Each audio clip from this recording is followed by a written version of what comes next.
লোভ লোভ সংবরণ করা আমার জন্য ডিফিকাল্ট ছিল। মানুষরূপীও অনেক ভূত দেখি আর কি। জাহিদ ভাই যেমন, জাহিদ ভাই তেমন।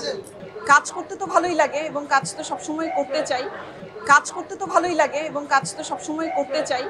কিন্তু সব কিছুতে আসলে ব্যাটে বলে হয়ে ওঠে না।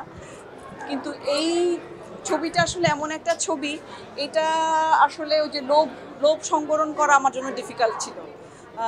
যেমন গত ছবিটার কথা যদি আমি বলি, মায়া জঞ্জালের কথা, সেখানে ডিরেক্টর ইন্দ্রনীল রয় চৌধুরীর সাথে কাজ করা বা ঋত্বিক চক্রবর্তীর সাথে স্ক্রিন শেয়ার করার যে লোভ, এখানেও আসলে ওরকম লোভ একটা ছিল আর কি, যে এতজন কাস্ট নিয়ে এরকম এরকম একটা জনরার ছবি হচ্ছে, ঈদের ছবি হচ্ছে, তো আমিও এটার মধ্যে যদি একটা পার্ট হতে পারি, তো এবং দর্শক যদি দেখে আনন্দ পায়, তো সেটার জন্যই আসলে করা।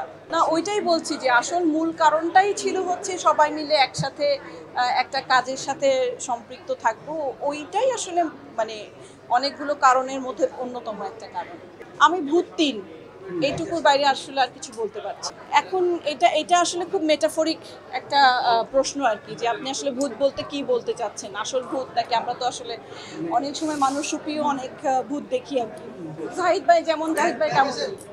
জাহিদ ভাইয়ের কোনো জাহিদ ভাইয়ের কোনো পরিবর্তন নাই, কোনো পরিবর্তন নেই।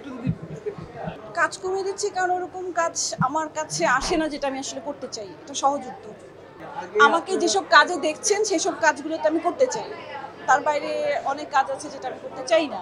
না, আমি উপস্থাপনা করছি না, মানে অনেক দিনই করছি না। আমার মনে হয় না আমি 2017 বা 2016 পরে কোনো কাজ করেছি।